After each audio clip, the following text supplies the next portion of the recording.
le podcast Logistique Québec, la logistique d'ici pour tous. Bonjour, bienvenue au podcast Logistique Québec. Aujourd'hui, on va parler du Black Friday. On est en compagnie de Stéphanie Gagnon de chez Novataise. Bonjour Stéphanie. Bonjour. Stéphanie, est-ce que tu peux nous rappeler ton rôle chez Novataise puis qu'est-ce que tu fais dans l'entreprise? Oui, chez Novataise, dans le fond, je suis la spécialiste logistique. Donc, quand les compagnies avec qui on fait affaire pour la création de leur plateforme e-commerce ont des enjeux en logistique, c'est moi qui entre... c'est moi qui entre en jeu. Parfait. Puis en fait, là, on est dans une période chargée. Je pense que tu l'as vu un peu dans ta boîte courriel. Moi, je le vois partout sur les médias sociaux. On est en plein Black Friday. Je dirais, je pense que depuis le 15 octobre, quasiment, on commence à recevoir des emails. On reçoit de la publicité pour ça. De ton côté, en quoi ça se traduit le Black Friday? Comment vous vous préparez chez Novataise dans tout ça? Bien, chez Novataise, je te dirais que nous, on commence à parler du Black Friday, puis mettons nos partenaires là, dès juillet. Fait que pour nous, c'est comme un peu notre Super Bowl, on va dire ça comme ça. Mais tu sais, c'est sûr que déjà, à partir de l'été, parce que souvent, c'est les périodes plus calmes pour nous, on commence tout de suite à regarder avec nos clients c'est quoi les projets pour se préparer à cette grosse période-là. Parce que si tu es un client qui a des lancements au courant de l'année, bien, c'est sûr que tu vas avoir des gros moments de volume. Mais sinon, en général, la grosse période, c'est vraiment Black Friday, Cyber Monday, puis Noël.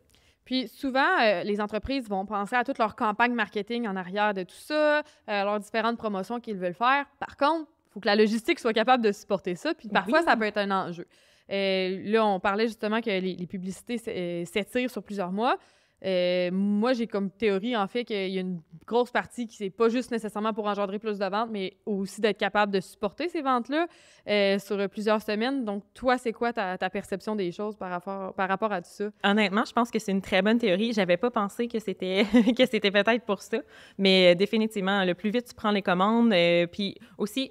Mettons, le plus vite tu prends les commandes, le mieux ça va se passer pour toi, c'est certain. Mais il faut toujours garder quand même l'œil sur comment tu le présentes à tes clients parce que même si tu reçois la commande le 15 novembre, alors que le Black Friday n'est pas techniquement commencé, même si ça prend 2 semaines à faire shipper la commande, bien, je pense que le client ne sera pas nécessairement si heureux que ça. Fait que oui, tu vas avoir un crunch quand même à ton départ, peu importe c'est quoi la date. Mais je pense que de se donner le plus de temps possible, peut-être que c'est moins stressant aussi pour le client parce qu'il peut plus magasiner. Oui, ça, c'est certain de sentir que tu as plus de temps. Ou il y a aussi l'effet inverse en tant que consommateur. Des fois, tu te dis, bon, mais là, il y a tel rabais présentement, il va-tu encore l'avoir demain? Est-ce qu'il décale leur Black Friday ou finalement, je fais ma commande là, puis dans 10 jours, même pas, là, on est dépendamment de la période dans le mois, tu te dis, la fin de semaine du Black Friday, il va y avoir encore des meilleurs deals, puis finalement, je me suis fait un peu, pas avoir, là, mais j'ai commandé trop tôt, là, fait que c'est tout un peu, il y a une game avec le consommateur là-dedans. Ben moi, j'apprécie beaucoup, mettons, les compagnies chez qui j'achète, quand ils me disent spécifiquement que non, les rabais ne changeront pas d'ici Noël, mettons, quelque chose comme ça. Fait que je pense que ce serait une bonne stratégie de communication. Puis si on parle du côté de la logistique aussi, de communiquer vraiment à ses clients, combien de temps ça va prendre pour recevoir ce qu'ils ont acheté. Bien, surtout qu'il y en a beaucoup qui profitent du Black Friday pour faire les achats du temps des fêtes. Il y a la gestion des retours dans tout ça. As-tu des bonnes pratiques, peut-être, autant pour le consommateur que pour les entreprises? Pour les consommateurs, non. Bien, spécifiquement, moi, je travaille avec des entreprises. Donc, ce que je prône toujours, c'est d'avoir une période de retour qui est allongée. Puis, je pense qu'on voit ça beaucoup dans les dernières années. Parce que là, si moi, je commence à faire mes achats le 1er novembre avec les rabais du Black Friday pour faire mes cadeaux de Noël, bien là, j'ai en tête que quand je vais le donner à ma mère, à mon père, à Noël, bien, la période de retour va déjà être terminée. Fait que là, je ne ferai pas mes achats tout de suite. Je vais attendre plus tard. Puis, dans le fond, il y a aussi une histoire de crunch. Même si je l'achète à temps puis que la période de retour n'est pas allongée, bien, à ce moment-là, ça veut dire que c'est mon équipe de service à clientèle. Là, la semaine après Noël, là, eux autres, ils rentrent le 26, là, puis tout le monde fait des demandes de retour. C'est pas... Si on veut les aider un peu, puis que je pense qu'on veut déstresser un peu le consommateur, c'est vraiment le fun de pouvoir étendre ça jusqu'en janvier, si on peut, là, bien sûr. Là. Puis est-ce qu'il y a des bonnes pratiques pour les entreprises à bien se préparer pour le Black Friday, côté logistique? On a parlé de gestion des retours, mais sinon, c'est sûr que ça fait un impact sur la préparation de commandes, sur le volume de colis, aussi sur le service client. Oui, bien définitivement. Pour bien se préparer, moi, ce que je prends toujours, c'est d'avoir des bons forecasts. Donc, on a le team marketing avec ses promotions, puis la team logistique qui doit travailler ensemble pour être certain qu'on n'aura pas d'overstock ou qu'on ne sera pas out of stock aussi pendant la période. C'est certain que ça va mettre un petit burden sur notre équipe de préparation des commandes si on est aussi, si notre période du Black Friday est aussi un gros succès qu'on s'attend. Souvent, ce qui va arriver, c'est peut-être d'embaucher du personnel temporaire. C'est sûr que moi, ce que j'aimerais vraiment, c'est que toutes les compagnies s'automatisent avant le Black Friday puis soient capables de mettre en place des processus qui sont tellement efficaces pas qu'ils verront pas de différence, mais ils seront pas nécessairement obligés d'engager de personnes de plus, puis ils seront pas nécessairement plus stressés, ils feront pas plus d'erreurs, ils vont déjà être bien rodés. Là. Quand tu parles d'automatisation, est-ce que c'est des étapes particulière du processus qui pourrait être automatisé parce que c'est pas toutes les entreprises qui ont la capacité financière de faire un gros projet d'automatisation. Oui. Bien, c'est sûr que là, je parle plus d'automatisation au niveau de la préparation de commandes, mettons, pour les e-commerce. Puis là, si je prends par exemple des solutions comme ShipStation, ça permet de pouvoir utiliser des scanners, éviter les erreurs, ça permet de faire des actions groupées en bulk, de dire à ton employé numéro 1, c'est toi qui vas s'occuper de toutes ces commandes-là, va toutes les ramasser dans l'entrepôt au lieu de faire des allers-retours pour chaque commande. Tu peux aussi, bien, c'est sûr, automatiser tout ce qui a rapport à ta commande. Donc, quand ça rentre directement dans ShipStation, tu as déjà tout de rentrée. C'est qui ton transporteur? C'est quoi tes dimensions? C'est quoi le service que tu vas utiliser?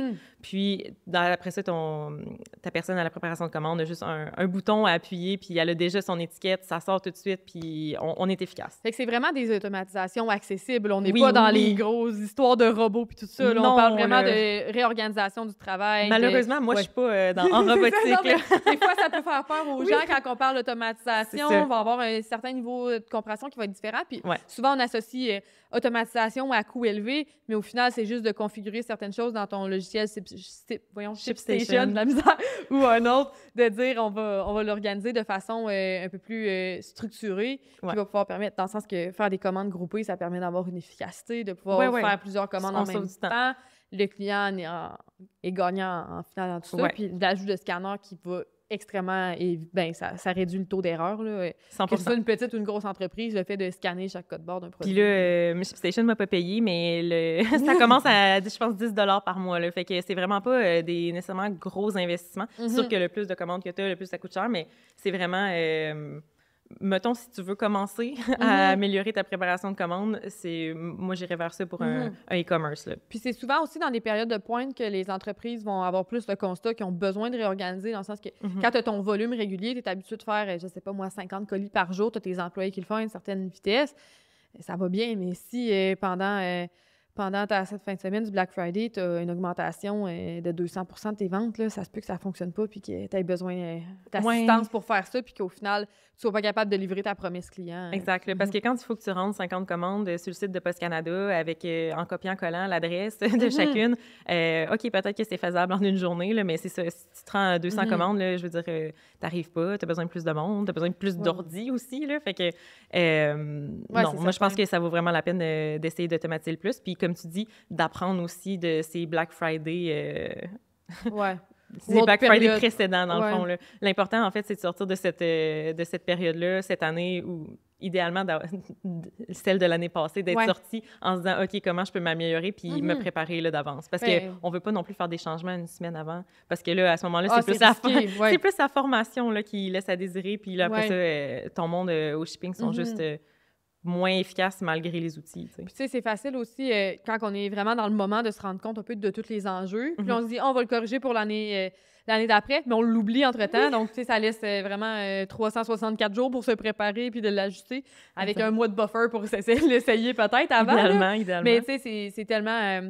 il y a un beau potentiel d'apprentissage aussi puis de réorganisation en fonction de ces périodes d'augmentation de vente-là. Puis ce qui n'est pas à négliger aussi, c'est que oui, en tant qu'entreprise en e-commerce, l'entreprise va avoir une fluctuation de son volume, mais c'est la même chose pour les transporteurs. Post Canada va avoir un volume record c'est tout le temps des volumes records à ces périodes-là. Même affaire avec les autres transporteurs.